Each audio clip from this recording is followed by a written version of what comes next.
Bonjour Jacob Cohen. Bonjour. Après un début d'année centré sur l'affaire Dieudonné, avez-vous un message à passer aux juifs français du quotidien qui sont peut-être inquiets?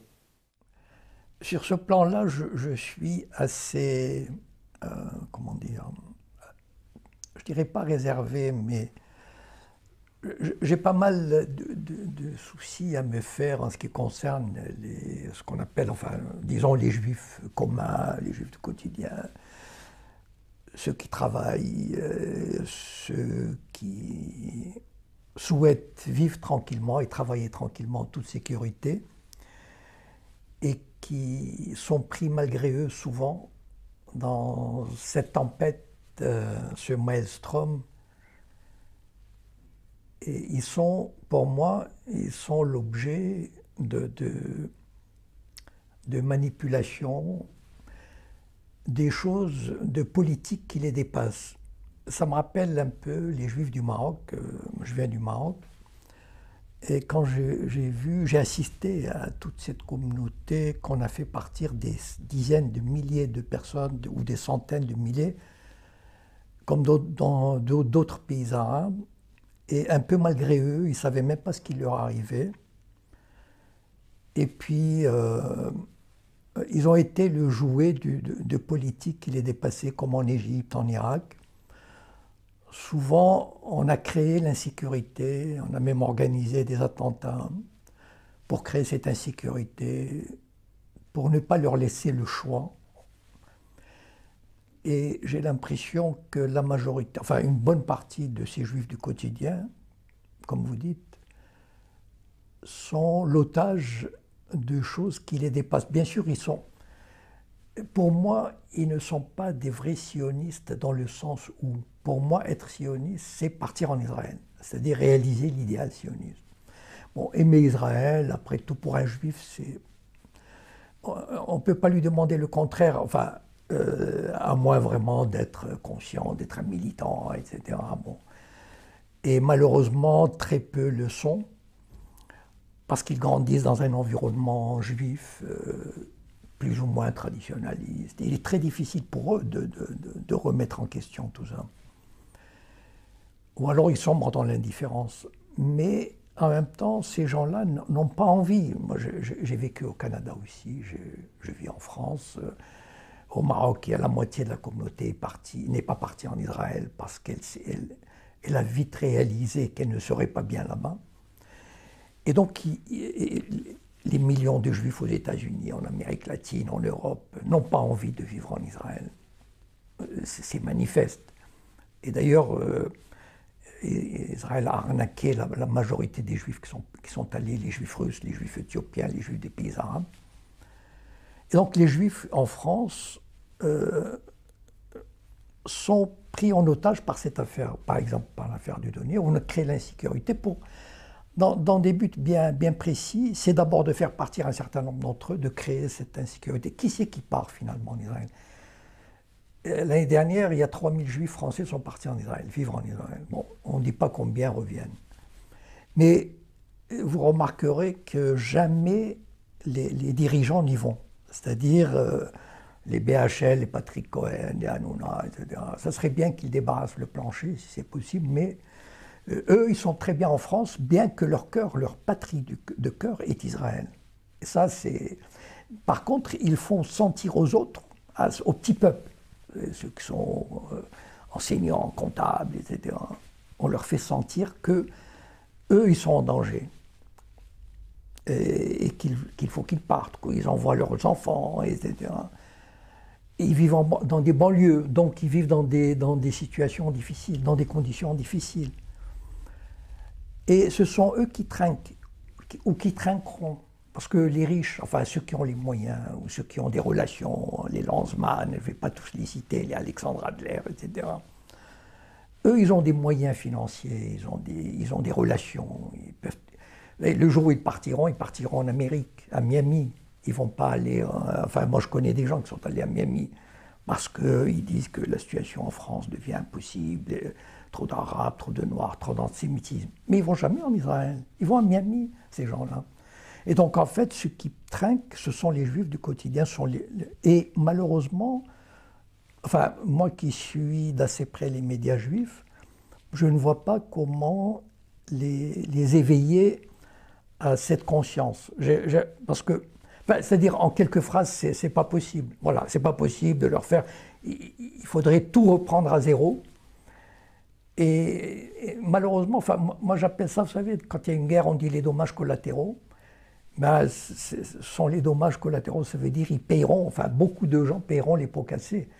Mais vous savez, quand on crée des situations de conflit, de tension, de guerre, il y a toujours des populations innocentes qui n'y sont pour rien et qui payent les pots cassés. Je crains que le retour de bâton, quel qu'il soit, enfin, retour de bâton il y aura parce que on ne peut pas, le CRIF ne peut pas continuer sa domination insupportable, arrogante, dans l'impunité totale, comme la Ligue de défense juive, d'imposer le soutien à Israël, etc., sans qu'il y ait un jour un retournement de situation. Et je crains que ceux qui paieront, ce ne seront pas les riches et les puissants, mais les petits juifs. Quand on fait de la politique à un certain niveau, ce qui compte pour Ben Gurion, par exemple, quand il dirigeait l'État juif à sa création, il appelait les juifs arabes, notamment les juifs marocains, des poussières d'humanité. C'est-à-dire, en fait, c'était de la chair à canon, du lumpenprolétariat, comme on dit. C'est-à-dire des gens qu'on va envoyer dans le désert, peupler les villes de développement et qu'on traite comme des Arabes, comme des Noirs. C'est-à-dire que quand on a un idéal de construire un État juif, un État sioniste fort, les gens deviennent... Mais vous savez, c'est pas typico-sioniste. Ça veut dire que tous les dirigeants politiques, je veux dire, on peut sacrifier dans une guerre, dans une aventure, etc. On sacrifie 10 000, 20 000 hommes, 50 000 hommes, 100 000 hommes, avec, je dirais pas la fleur, enfin, la fleur au fusil. Mais disons, ça fait partie de la politique. Et donc les dirigeants juifs, eux, ils ne voient pas l'intérêt immédiat du petit, ils voient comment dire, la vision à long terme, enfin la vision qu'ils ont, c'est-à-dire il faut créer un État d'Israël puissant, fort, et puis, mais vous savez, les dirigeants communautaires, au Maroc par exemple, comme en France, ont toujours essayé, quand les sionistes venaient chercher des juifs, on leur donnait les pauvres, les vieux, les malades. Parce que pour les dirigeants communautaires, ça leur permettait aussi de se débarrasser de tous ces poids inutiles. Et donc finalement, ils y trouvent leur compte. Donc si des dirigeants communautaires en France voyaient des gens un peu dispersés dans les banlieues partir, ça renforce Israël. Et puis bon, en même temps, bon, ce sont des petits qui partent. Eux, ils ont dépassé les cas personnels. C'est-à-dire ils sont comme habités par cette vision de l'État d'Israël fort et suprêmement implanté, avec de plus en plus d'habitants, etc. C'est ça leur principale préoccupation. C'est pas la population, les petites familles dispersées par-ci par-là, leur bien-être, leur sécurité. Et d'ailleurs, l'antisémitisme, il est entretenu. On entretient cet antisémitisme. Ils sont contents. Enfin, quand on voit le film Diffamation fait par un Israélien qui n'était pas antisioniste, et on voit comment l'antisémitisme est quasiment fabriqué. Diffamation. Le documentaire du réalisateur israélien Yoav Shamir n'en finit pas de faire des vagues, et ce, bien au-delà des frontières de l'État hébreu. Selon sa thèse, Israël est prisonnier de son identification avec l'Holocauste, de son obsession de l'antisémitisme passé et actuel. L'une des scènes les plus troublantes du film des élèves israéliens visitant le camp d'Auschwitz. Un voyage préparé depuis plusieurs mois avec des professeurs qui leur ont répété que depuis l'Holocauste, les Juifs sont livrés à eux-mêmes face à un monde hostile. Yad Vashem, le mémorial de l'Holocauste, est régulièrement utilisé à des fins politiques. Ainsi, l'inauguration il y a quelques jours de l'exposition des plans du camp d'Auschwitz-Birkenau. Pour l'occasion, le Premier ministre Benjamin Netanyahou a invité des diplomates du monde entier. Il leur a rappelé que si l'Iran se dote de la bombe atomique, le peuple juif pourrait connaître un nouvel holocauste.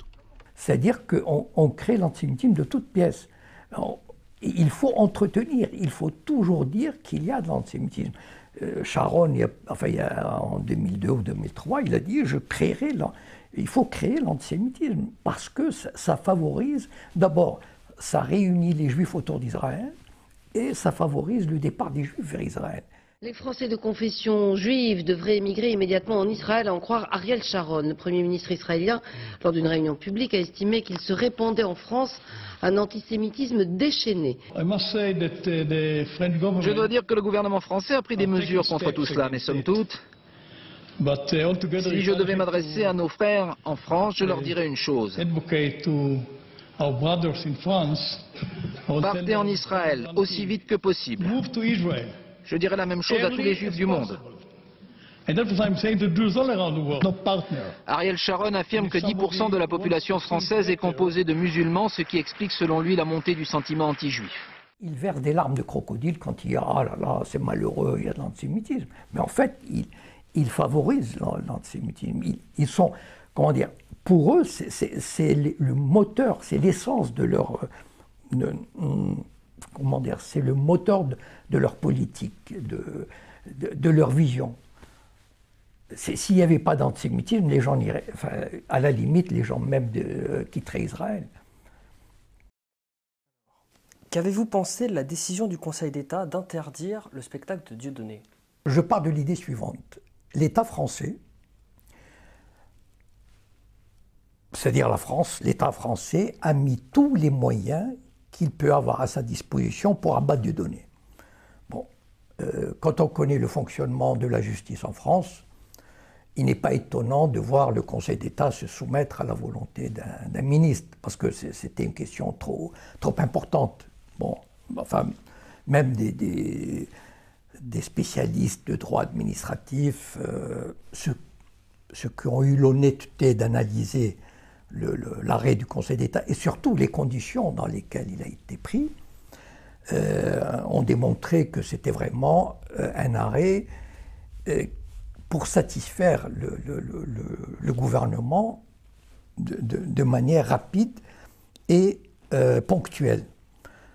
Donc, enfin, évidemment, je ne suis pas un spécialiste pour juger, mais je pense qu'il y a eu des spécialistes pour juger de cet arrêt et comment dire, de l'inopportunité de cet arrêt. C'est-à-dire, c'est un arrêt qui venait conforter une décision politique, mais moi, mon interprétation, c'est que l'État français a décidé une bonne fois pour toutes d'abattre Dieudonné. Et donc, il utilise tous les moyens à sa disposition et il a énormément de moyens. C'est-à-dire, il a la justice qui est totalement acquise, la police, le fisc et pratiquement les médias. Il n'y a pratiquement aucun média qui ose critiquer l'État français dans cette affaire de Dieudonné. Pourquoi? Parce qu'on avait dit une bonne fois pour toutes, Dieudonné est antisémite. Une fois qu'on a dit ça, c'est fini. Toutes les personnes doivent s'incliner devant cet oukase. Et donc, même les sociétés commerciales, par exemple, les sociétés d'édition, les sociétés de production. Pourquoi? Parce que en France, on a ce qu'on appelle le contrôle fiscal. Si une société ne s'incline pas devant la volonté du pouvoir, on lui fait un contrôle fiscal. Et un contrôle fiscal soigné, pratiquement aucune société ne sort indemne d'un contrôle fiscal. On a vu des éditeurs renoncer à publier un livre parce que l'État les a menacés d'un contrôle fiscal. Donc l'État dispose de moyens considérables. L'État n'est pas impartial dans cette affaire. L'État a décidé, sous la pression, enfin bon, de qui on sait, du CRIF, etc., d'abattre Dieudonné. Bon. Et il faut, enfin, peut-être pas physiquement, et encore que si on pouvait le faire, peut-être qu'il le ferait, mais en tout cas de le réduire au silence.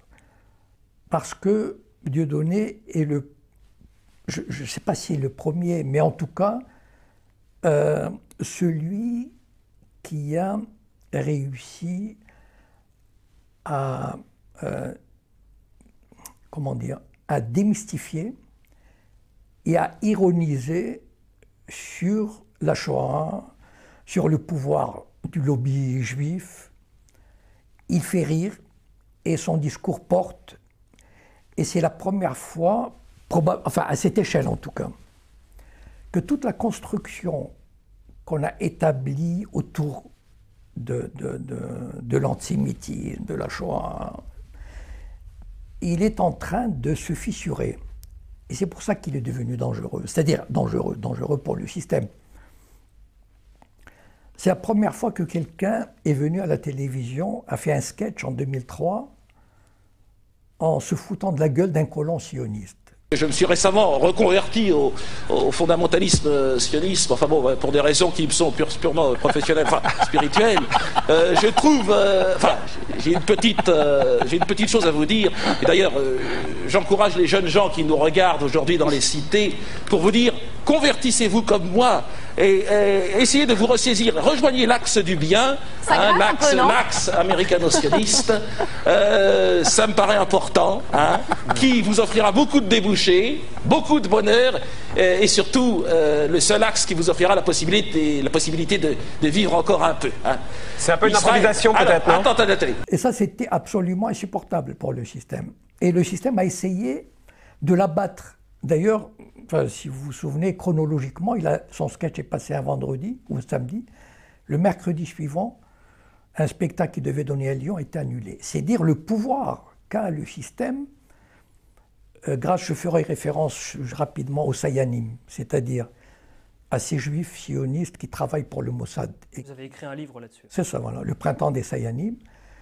Il faut savoir, c'est ça qui donne la force. Il faut vraiment avoir à l'esprit qu'il y a 3-4 000 Sayanim en France, c'est-à-dire des juifs sionistes qui collaborent avec le Mossad, qui obéissent aux instructions du Mossad et qui lancent des fatwas, toutes sortes de fatwas. Par exemple, s'il s'agit d'interdire de donner, ces milliers de personnes se mettent en chasse. Voilà. Et ils sont partout, ça veut dire ils sont dans les médias, dans les administrations, dans la justice, dans la police, etc.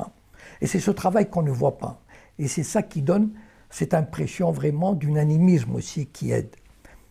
Et donc, lui, Dieudonné, a vraiment... Il a montré finalement quoi? Il a montré le 2 poids 2 mesures. Ça veut dire qu'on pouvait se foutre, mais alors en se bidonnant ou en méprisant les musulmans, les bougnots, les noirs, les cathos. On pouvait traiter le prophète Mohammed des terroristes, de pédophiles, tout ce que vous voulez, Jésus, on pouvait... Enfin, mais il y avait le tabou des tabous qui étaient sacrés, voilà. Et il a touché à ce tabou. Et ce tabou a commencé à être ébranlé. Et c'est ce que le système ne lui pardonne pas. Et il ne lui pardonnera jamais. Voilà, parce que il est vrai qu'un grand nombre de gens dans le pays, de jeunes, etc., grâce aux réseaux sociaux, commencent à prendre conscience de ça. Et ils ne veulent plus marcher. Voilà. Et le système est ébranlé. Et c'est pour ça que c'est un homme à abattre. Voilà, je crois que c'est le titre. Enfin, l'homme à abattre. Voilà.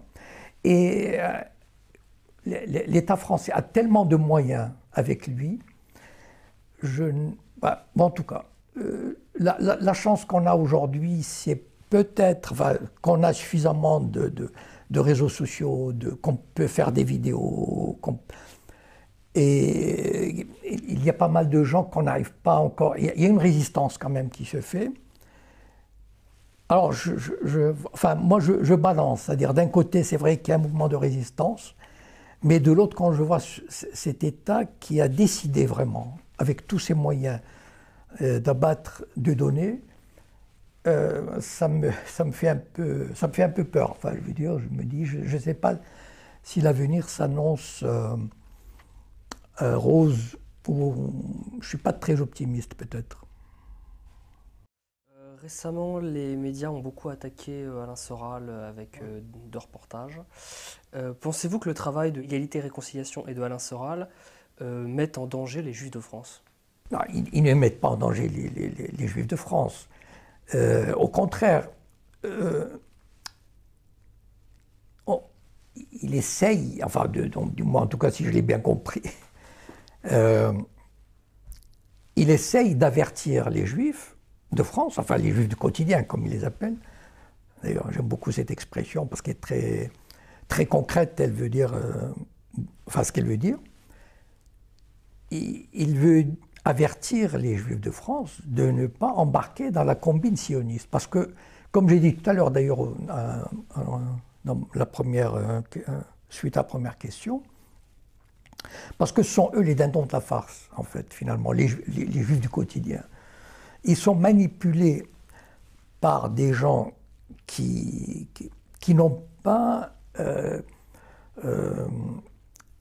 le souci de leur sécurité, de leur bien-être, de leur intégration, et au contraire, ils font tout pour les communautariser, pour les isoler, les identifier. Moi, je peux dire, par exemple, en observant la communauté juive de France, depuis 20-30 ans, cette communauté tend à se refermer sur elle-même. Il y a 30 ans, il y a 40 ans, les Juifs de France étaient, la majorité en tout cas, s'intégraient dans la société, tout en restant juifs, enfin à leur manière, chacun sa manière, s'intégraient dans la société. Aujourd'hui, de plus en plus, j'ai pas mal de témoignages de ce côté-là, les Juifs de France tendent à se refermer sur eux-mêmes, à se construire, enfin à rentrer dans une forteresse. Et ça, c'est le travail communautaire, c'est le travail des médias, c'est le travail du CRIF, c'est le travail des responsables qui ont intérêt à, justement, à enfermer ces Juifs, il suffit d'écouter les médias juifs, à enfermer ces Juifs dans cette logique, dans cette dialectique de la sécurité, du communautarisme, l'antisémitisme grandit, personne ne nous aime, c'est terrible, il faut défendre Israël à tout prix, etc. Donc tout ça participe de ce système. Et quand quelqu'un comme Alain Soral vient leur dire il faut abandonner, enfin bon, en tout cas, il faut sortir de cette logique de communautaire et chercher à vivre sur des bases égalitaires, fraternelles, avec vos voisins qui ne sont pas vos ennemis. Et ça, comment dire, ça dérange la politique du CRIF, ça dérange la vision de Sharon, des dirigeants sionistes, etc. Parce qu'ils ne veulent pas. La plus grande phobie des dirigeants communautaires et des dirigeants sionistes, c'est l'intégration des Juifs. D'ailleurs, souvent, enfin, on voit des vidéos, c'est la hantise des mariages mixtes, la hantise des jeunes qui n'apprennent pas bien la Torah, qui n'apprennent pas bien Israël. Il y a des programmes énormes qui sont financés. Un jeune aujourd'hui qui a 15-16 ans, il peut aller passer 2 ans en Israël tout gratuitement, il peut aller faire des voyages en Israël tout gratuitement. Pour participer à Taglit, tu dois être juif, avoir entre 18 et 26 ans, ne jamais être parti en Israël avec une association. Taglit, c'est un voyage de 10 jours de haute folie. Taglit, c'est un voyage en Israël entièrement gratuit. Financé pour 1 tiers par l'État d'Israël, pour le 2e tiers par des mécènes américains et pour 1 tiers par ta communauté d'origine. En France, il s'agit du FSJU, le Fonds social juif unifié, grâce aux dons faits auprès de l'AEJF. J'ai eu une grande surprise, c'est que moi je pensais qu'on allait être sans arrêt dans un milieu militarisé, enfin avec plein de militaires et tout. Et finalement, on se sent très bien. Au moment où l'avion s'est posé sur le sol israélien, je pense qu'on a tous ressenti quelque chose. La chose la plus intéressante que j'ai vue, c'était la visite de Yad Vashem. C'était le moment où je crois que le groupe il a jamais été aussi soudé. C'était dur, mais c'était bien de faire. Le mur de Jérusalem. On se dit qu'il n'y a nulle part dans le monde où on peut se sentir plus proche de Dieu. Donc il y a tout un travail de voyage à Auschwitz, etc. Donc il y a tout un travail de récupération. Il faut récupérer ces jeunes et les enfermer dans cette forteresse judaïque, et donc la sortir de l'ensemble. Aujourd'hui, beaucoup de Juifs pensent, et après tout ce qui se passe évidemment, ils disent notre avenir n'est pas en France. Ils sentent moins leur avenir en France. Donc, mais ça c'est voulu, c'est-à-dire qu'en fait le discours de Soral, c'est de leur dire non, vous êtes des citoyens comme les autres, c'est-à-dire vous devez être des citoyens comme les autres, ni plus ni moins, et il faut travailler pour le bien-être de la France. Mais ça va à l'encontre du discours globalisant des sionistes et des dirigeants communautaires qui veulent avoir cette espèce de communauté renforcée, esprit tribal, comme dirait Gilad Atzmon, renforcer le tribalisme. Voilà. Tout ça pour défendre Israël, pour défendre ce pays, quel qu'en soit le prix. Jacob Cohen, merci beaucoup. Je vous en prie.